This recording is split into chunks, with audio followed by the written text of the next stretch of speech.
بسم اللہ الرحمن الرحیم۔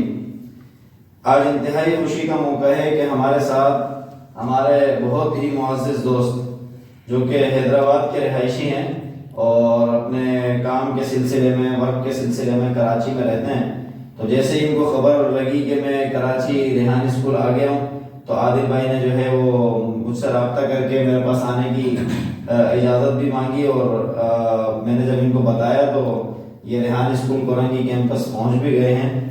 تو میں عادل بھائی کے ساتھ یہاں بیٹھا ہوں۔ یہ پہلے تو میں ان کا شکریہ ادا کرتا ہوں کہ یہ میرے پاس یہاں تشریف لے کے آئے ہیں۔ بہت بہت شکریہ عادل بھائی کہ آپ یہاں تشریف لے کر آئے۔ ماشاءاللہ، بیسکلی میں گرافک ڈیزائنر ہوں اور کم از کم 15-16 سال سے میں ڈیزائننگ کی فیلڈ کے اندر ہوں اور ویڈیو ایڈیٹنگ میں خود یہ کرتا ہوں۔ تو حیدرآباد، میرا نام سفیان ناصر ہے، میں حیدرآباد کا رہائشی ہوں، اسلامک اسکالر ہوں، اسلامک ٹیچر ہوں۔ ریحان اسکول کورنگی کیمپس میں آیا ہوں تاکہ میں یہاں کے جو طریقہ کار ہے اس کو سیکھ کر مدارس کے اندر اس کو ہم آگے بڑھا سکیں اس مشن کو۔ اس کے لیے میں یہاں سے حیدرآباد سے ادھر کراچی تشریف لائے اور ریحان بھائی کی دعوت پر آگے اس کو سیکھ کر یہ آپ کی محبت ہے سفیان بھائی۔ حیدرآباد میں آپ سے بہت اچھی کوآرڈینیشن بھی رہی اور بعد میں بھی ہمیں، اور کراچی میں انشاءاللہ آپ کو ہم ویلکم کہتے ہیں، اور کراچی میں اور ریحان اللہ والا کا بھی شکریہ ادا کرتے ہیں جنہوں نے یہ کراچی کی عوام کے لیے جو ہے اتنا بڑا پلیٹ فارم دیا۔ اور اچھا سفیان بھائی، ایک سوال تو سب سے پہلے یہ تھا کہ ریحان بھائی نے آپ کو یہاں بلوایا کیوں؟ سر، ریحان بھائی کا مقصد یہ تھا کہ ریحان بھائی یہ جو ویژن لے کر چل رہے ہیں کہ ہر، آپ نے دیکھا ہوگا بورڈ پر بڑا بڑا لکھا ہوا کہ ہر پاکستانی کمائے گا 1 لاکھ ماہانہ۔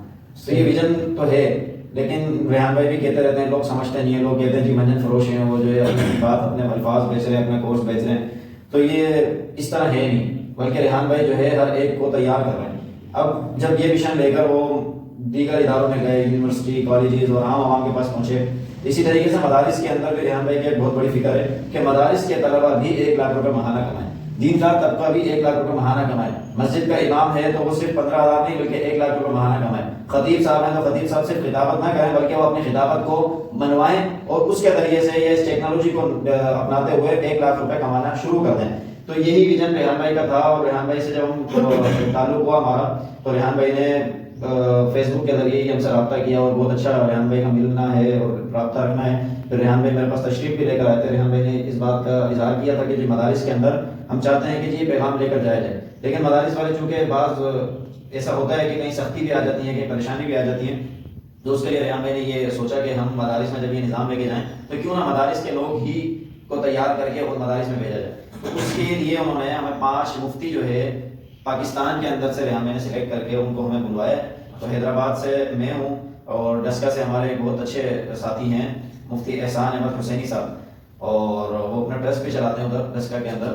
اور اسی طریقے سے جو کراچی کے مولانا جہان یعقوب صاحب بنوریا عالمیہ مدرسے کے اندر جرنلزم کا شعبہ دیکھتے ہیں، شعبہ تفسیر کو دیکھتے ہیں، تو ان کے شاگرد بھی جو ہے یہاں پر ہمارے ساتھ اس کورس کے اندر، اس فیسیلیٹیٹر کورس کے اندر شامل ہیں۔ تو جس کو ہم کرنے جا رہے ہیں، اور اس کے بعد یہ ہوگا کہ ہم اس کورس کو مدارس کے اندر طلبہ کو اس سے اویئرنیس دیں گے اور اس کے بارے میں بتائیں گے کہ جی ہم کیسے اپنی ارننگ بڑھا سکتے ہیں، اپنے کیسے گزر بسر اچھا کر سکتے ہیں۔ یہ نہیں کہ بلکہ صرف ہم 10,000 اور 15,000 میں گزارا کریں، بلکہ ہم کیوں اس دنیا کی ریس میں پیچھے رہتے ہیں، ہم بھی ان کے ساتھ دوڑیں۔ اور جب ہم مدارس کے لوگ مدارس کے اندر پیغام لے کے جائیں گے تو یہ بات زیادہ عدم درجے میں مانی جائے گی۔ اسی کے لیے ریحان بھائی نے ہم لوگوں کو چنا ہے، کیونکہ ہم عام کی رکھتے تھے تو ہم سمجھ چکے تھے۔ اب جب ہم سمجھ چکے ہیں تو ہم اپنے لوگوں کو اپنے انداز میں، مدرسہ والوں کو سمجھ میں آتا ہے، مدارس کو سمجھ میں آتا ہے، دینی طبقے کو سمجھ میں آتا ہے، اس انداز میں ان کو سمجھانے کی کوشش کریں گے تاکہ وہ لوگ بھی اپنی ارننگ کو بڑھائیں۔ کیونکہ آپ دیکھیں کہ دنیا کے اندر جو معاملہ ہے، UK کے اندر، امریکہ کے اندر، یعنی سال کا کوئی 120 یعنی $1,000 120 100,000 اس طریقے سے ڈالرز میں کماتے ہیں، اور پاکستانی ایوریج جو انکم ہے وہ سال کی $1,000 کی بنتی ہے بندے کی، یعنی 30,000 روپے مہینہ۔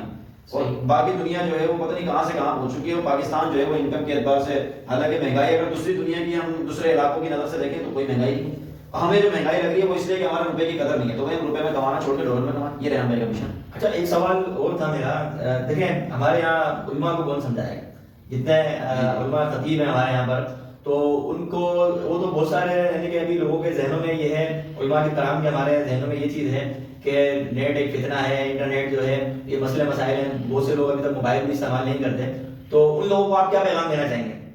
دیکھیں اب تو شاید یعنی کم ہو گیا، پہلے بہت زیادہ تھا کہ اس کے معاملے میں لوگوں کے اندر بہت زیادہ ایک تعصب وہ پائی جاتی تھی، تنگ نظری پائی جاتی تھی کہ ٹیکنالوجی کے حوالے سے کہ جی ایلڈیاں گھر پہ نہ لگائیں، یہ تو شیطان ہے، یہ تو قبر کا عذاب ہے، اور یہ تو یہ ہے. پھر ٹیکنالوجی آئی، پھر اس کے متعلق یہی کہ جو ہے یہ تو بھائی گڑا ہے، فساد ہے، فتنے ہیں. لیکن دیکھیں اصل مسئلہ یہ ہے کہ ہم لوگ چیزوں کو غلط سمجھتے ہیں، جبکہ چیزیں کبھی بھی غلط اور صحیح نہیں ہوتی ہیں، اس کا استعمال اچھا اور برا اور صحیح اور غلط ہوتا ہے. ہم کسی بھی چیز کا اگر بے جا اور فضول استعمال کریں گے تو وہ غلط ہی ہوگا. فضول چیز تو اللہ نے منع کیا نا کہ ان المبذرین کانوا اخوان الشیاطین، کہ فضول خرچ کرنا، فضول جگہ میں بے جا خرچ کر دینا وہ شیطان کے بھائی. اور جو خرچ کرنے کی جگہ ہے وہاں پر بھی حد سے زیادہ کرنا یہ اسراف کہلاتا ہے. تو اللہ رب العزت نے ان چیزوں سے منع کیا. لیکن اگر ہم دنیا کی چیزوں کو اپنی استعداد بڑھانے میں، اپنی توانائی بڑھانے میں، طاقت بڑھانے میں، اپنی معیشت کو بہتر بنانے میں ان چیزوں کو استعمال کرتے ہیں تو پھر یہ بری نہیں ہے، بلکہ یہ بہت مفید ہے. لیکن استعمال کا فرق ہے. اب انہی لوگوں نے دیندار طبقے میں آپ پہلے دیکھیں بہت سارے لوگ تھے، لیکن اب آپ خود بھی نظر آ رہا ہوگا کہ وہ قبول کرتے چلے جا رہے ہیں. قبول